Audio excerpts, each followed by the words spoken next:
Please be aware that the comments, views, opinions shared on this podcast are not meant to diagnose a medical problem and/or legal problem. If you do have a medical problem or legal problem, kindly contact a professional. Welcome to An Apple a Day, a podcast, a resource, a community. Share your experiences and learn from others as we overcome barriers and learn to live a happy, healthy life with a disability. Welcome to the community. Here's your host, Jimmy Apple. Welcome to another episode of An Apple a Day. I'm your host, Jimmy Apple. How you doing today, my friends? You feeling good? You feeling strong? You feeling better than you did yesterday? What more can you ask for, right? As long as every day you're feeling a little bit better, that's the best you can do. Hey, we got a good one for you today. But before we start, I want to remind you that An Apple a Day is brought to you by www.famousapple.com. Now, if you haven't been over to Famous Apple in a while, you should take a minute, go over there and check us out. It's this time of year, all right? We're getting into the fall, we're getting into the Halloween season, and we have an advertiser over there that's giving a 15% discount right now on Halloween costumes and Halloween supplies and decorations. So you might want to go over there and check it out. Also, if you're like a lot of other people, you may not have a prescription plan. Now, we have an advertiser over there that is giving discount prices on generic drugs that you pick up at your local pharmacy. It's an interesting program. It's a legit program. Go over there, check it out. You can't miss it. And, of course, we have all our other advertisers going on. So you got a minute, go over there, check out www.famousapple.com. You'll be happy you did. And if you want to get a hold of me, you can reach me at jimmy@famousapple.com. That's jimmy@famousapple.com. Email me. I'd love to hear from you. And if you have any kind of questions or concerns about the podcast itself or Famous Apple, you can email them at admin@famousapple.com. Now, before we get started here, I want to address an email that I received from Regina in Shreveport, Louisiana. She wrote concerning her doctor. And every time she goes to the doctor's office, she's in for at least an hour wait. She goes in, there's always a full house waiting to get in to see the doctor. And she says to me, she goes, is this right? Well, she talks to the people around. They're all there for the same appointment time. You know what that sounds like to me? That sounds like either one, it's a clinic, or it sounds like one of those workers' comp doctors that is just trying to bring in as many clients as he can at one time. What I would suggest is, number one, you have to think about it. Do you like this doctor you're going to? And if you do, when they give you an appointment, a follow-up appointment, ask the nurse or the receptionist how many other people are scheduled at this same time. And explain to them, your time is worth money just the same as the doctor's time. You know, if you go to a doctor and you're 15 minutes late, they can turn around and tell you you're going to have to reschedule. Or they can charge you for that appointment and still tell you have to reschedule. So your time is just as important as the doctor's time. And I've come across that a number of times. What I do is I've changed doctors a number of times until I got comfortable with a doctor and the office procedures that they have. I don't like going to these workers' comp doctors or these patient mills, kind of like puppy mills, where they're just bringing in as many as they can at one time and making the money they can. I don't go for these patient mill doctors. So if you're comfortable with the doctor and they give you these appointments, find out how many other people are scheduled at the same time as you are. And tell them that you want an appointment. You don't want a roundabout appointment. You don't want a window appointment where it can be from, say, 12 o'clock in the afternoon to 4 o'clock because you don't have the time to sit there for that long. Or change doctors. And something else I do is I inform the insurance company when I get into a position like that where I've got to go and sit for 4 hours every time I go. In the beginning, I had a doctor like that in the Bronx that I'd get a 12:30 appointment and I wouldn't be seen until after 3 o'clock. That was every time I went to that doctor. And I started reporting it to the insurance company. And they were the ones that suggested that I change doctors. So, but that's my advice.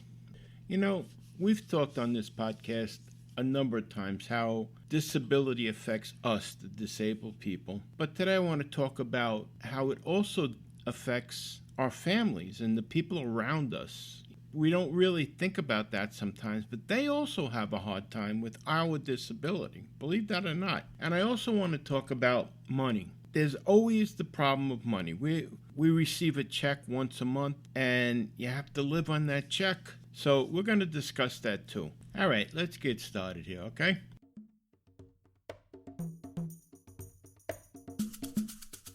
All right, there are a number of scenarios of how you may have become disabled, so let's just pick one. We're going to work with an automobile accident, okay? Now, you're driving home from work, and bam, you get T-boned, and your car's totaled, and you're trapped in the car, the whole 9 yards. Ambulance comes, the fire department comes, the police comes. You're in great pain. Oh, you've never experienced such pain, but they're there to help you. They're giving you shots to numb the pain. They're getting you out. They're putting in an ambulance. They're bringing you to the hospital. More medication. They're going to work on you there. Meanwhile, at home, your family's there, and they're waiting for you to come home from work. And all of a sudden, out of the blue, they get a phone call. Now, it could be from the hospital. It could be from the police. It could be from the fire department, whoever. And they say, we have to inform you that your spouse was involved in an automobile accident, and they're at ABC Hospital in the emergency room. Imagine what that feels like. Unless you've been in that position, you don't know the fear that goes through that person. I've been on both sides. And the fear that goes through the fear of the unknown. All they're telling you on the phone is that your spouse or your child or your parent has been in a terrible car accident, so terrible that they had to be taken to the hospital, and they're being worked on at the hospital in the emergency room at this moment. A million things go through your head. That's just as bad as being in the accident, in my opinion. Mentally, you may be physically hurt. Mentally, they're blown apart, and they get there and they get to you, and okay, so you move on. You're released from the hospital, you come home, and the doctors tell you, well, things are bad, and you're probably never going to be able to work again. Wow, that's another bombshell. Bombshell for you, which is a blow to your system, your ego, but it's also a blow to your family. Again, think about it. You're scared because you're thinking all the things that can go wrong, and you're running them through your head like, how am I gonna support my family, and how are we going to do this? And your family at the same time is going, oh my God, how are we going to get along and take care of mom or dad? And, it's hard on them. What I'm trying to get at is it's just as hard mentally on them as it is on us. And I think I realized that when I seen the look in my wife's eyes when we were trying to figure out how we're going to get along. I mean, we were in an apartment, and we were going to have to leave that apartment because we couldn't afford the rent there anymore. And things like that, they come upon you. And thankfully, I have to say this, we had a landlord that was so understanding, and they took us in as part of the family, and they actually lowered our rent for us. But that aside, I mean, we were lucky. But the reality of it all is that you're looking, how are you going to survive? In a split second, your life has been changed, and your family's life has been changed. Yours is more traumatic because physically your life has changed. On top of that, your well-being, your family's well-being is in the balance as well. But your family, now they're worried about your well-being and the well-being of the family. Do you get it? What I'm trying to say is it's just as hard both ways. And we don't always think about that as the disabled person. A lot of times we become selfish. We become more self-aware of ourselves than we do.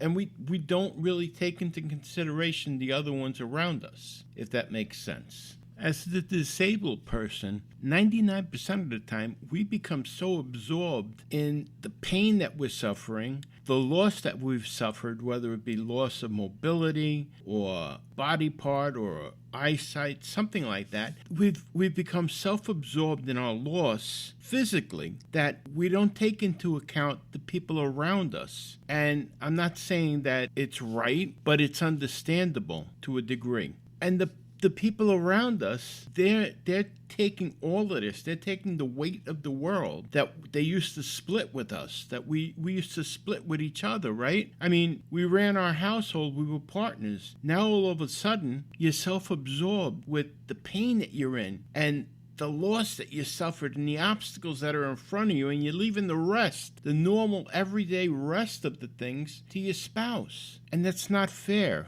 I mean, you're not doing it intentionally. It's not malicious that you're doing it, but it just happens. And that's a lot to be put upon them. Think about that. And it's hard. It's hard for them. And anyone that says it's not, that's a bold-faced lie. There comes a point after you become disabled that you have to settle in and say, well, it's time for me to start picking up some of the slack where I can. Too many times I've seen people, they've become disabled and they think, well, they're going to be a patient for life now. They're not going to get up off the couch. They're not going to get out of bed. They're not going to move around. They're in a wheelchair, but they figure that's it. That's their life now. And that's a defeating thought. That's a defeating attitude that you have about to yourself. Just for yourself, you should want to get out of bed or do something. And you don't want to be a patient for life. And it can only make things better for your family if you pitch in. All right, I've heard people say, now I'm going to say this from a guy's point of view. I have a friend of mine, Joe. I've spoke about him before in the podcast. Very thick-headed person.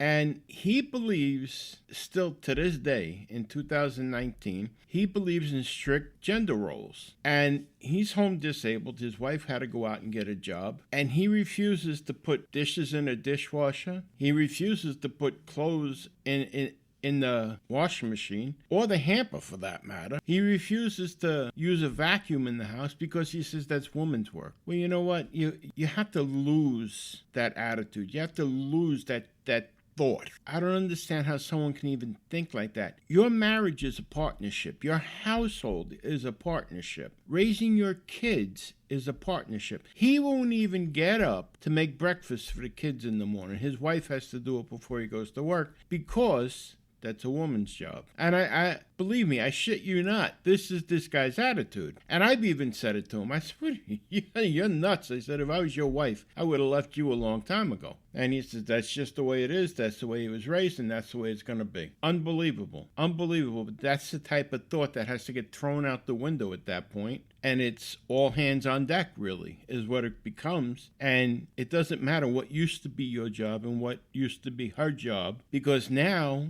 things have changed. She's doing the work that you used to do, if you want to look at it like that. She's going out of the house, earning a living, and you're sitting home. What is she supposed to do? Go out of the house, earn a living, come home, and then do all the housework? What year are you living in? I don't understand that thought at all. But there comes a point after you've got used to the fact that you're disabled. I mean, you're never going to get 100% used to it. But once you acclimate yourself to the fact that you're disabled, you have to start moving in a direction that's going to kind of try to normalize your life somewhat. You're not going to be a perpetual patient. That just doesn't work. You shouldn't and you can't expect your family and your spouse to be your nursemaid for the rest of your life. I mean, there comes a point where you're going to acclimate yourself to your disability. I don't care who you are, and I don't care what the disability is. You're going to acclimate yourself to it, and you're going to be able to function somewhat as long as you push yourself to. If you're just going to lay back and say, life is over, then what you should do is just tell your family members or your spouse, do me a favor, call the undertaker and just let him take me away. Because that's all you're doing. You're waiting to die. And no matter what your disability is, no matter if you're home, no matter what your disability is, you're not ready to die. Okay? I mean, I know that sounds patronizing, but it's the truth. It's the truth. Too many people they think that once they're disabled, it's the end of the world. It's not. It's not. You're still a formidable person, and you can't expect your loved ones to just take care of you, to pick up your slack for the rest of your life. You can't expect that. It's not fair. And at the same time, what you have to do is give them a break. You have to give them a break. You can't be one of these people that are a clinging vine that if your spouse, your wife, or your husband decides, you know what, I want to go out with my friends this one time, or I want to go to a concert, and maybe you can't go. Like in my case, there's places I can't go. I know that. I'm in a wheelchair. What good is it going to be for me to go to a concert? Honestly, all right? To sit in a wheelchair spot in a concert? No. Or go to an outdoor concert where it's all on grass? Did you ever try to push a wheelchair on grass? It's not fun. But my wife wants to go? By all means, go. She deserves a break. Some people feel that if their spouse wants to go somewhere and leave them home, they don't love them anymore. That's nonsense. They need a break. Just the same way before you were hurt, you needed time away from each other. It's normal. That's a normal relationship. You don't be with each other. You're not with each other 24 hours a day, 7 days a week. You need that time alone you have to have you time and me time and whatever time. You can't expect them to be your nursemaid 24/7. They're not your nursemaid, they're your partner. Remember that. And remember, pick up as much slack as you possibly can. The last thing you ever want to do is make your family or your spouse or your friends feel like they're being used as a doormat. Remember, especially with your spouse, your life is a partnership, and treat it like it's a partnership. You have to do as much as you possibly can, add as much as you possibly can to that partnership. And if it doesn't conform to gender roles, oh well, what are you going to do?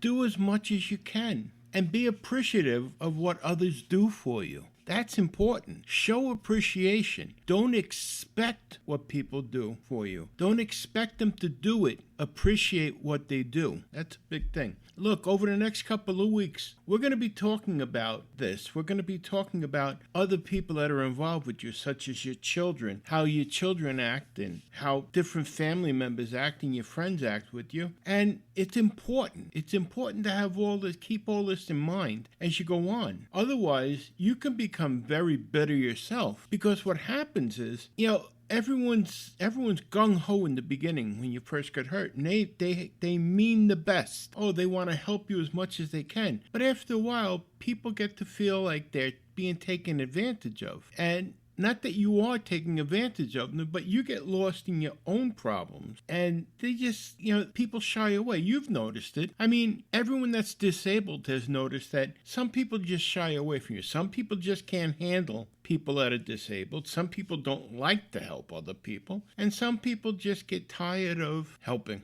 to be honest. And for this reason, it's very important to be appreciative of what other people do for you. All right, we're going to leave it here for now, but we're going to be discussing this over the next couple of weeks. So let's move on, all right?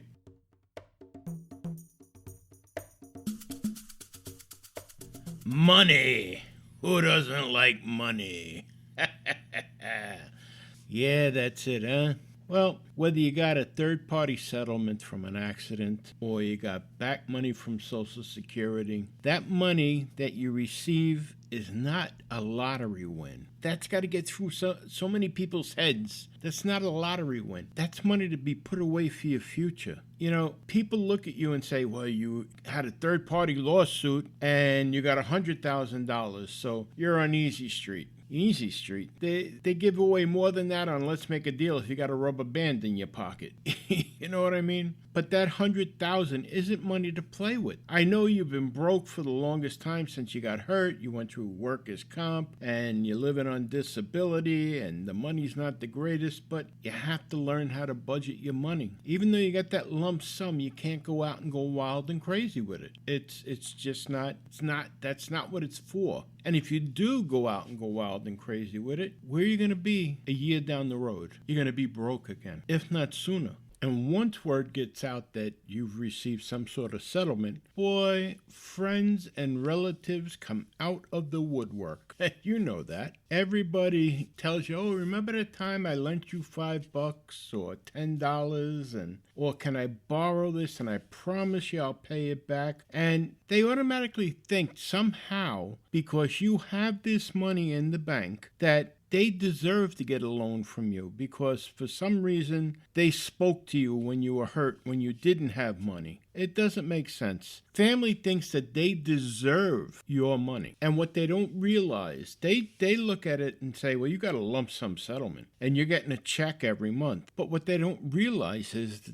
that lump sum settlement is to offset the small monthly payment you get every month. You're not getting a full paycheck every month. You're getting at best half of what you were making. And if you've been out on disability for any length of time, you're not even up to poverty level after a while. You know what I mean? So that lump sum settlement that you got, that's to enhance the money that you're getting monthly. It's not meant to be blown in one shot. It's not meant to go out and buy a brand new car, cash down, no bills. I don't care what any of these money gurus tell you, because you'll be cash poor. You'll be cash poor overnight and back in the same position you were in before you got that lump sum settlement. And what good is that? So now you have a brand new car and you have no money to put gas in it or insure it. I knew somebody, that fella Joe that I was telling you about, he got a nice settlement. Got a nice third-party settlement, took the money and went and bought an apartment building. The guy knew nothing about real estate. He bought an apartment building, well, six family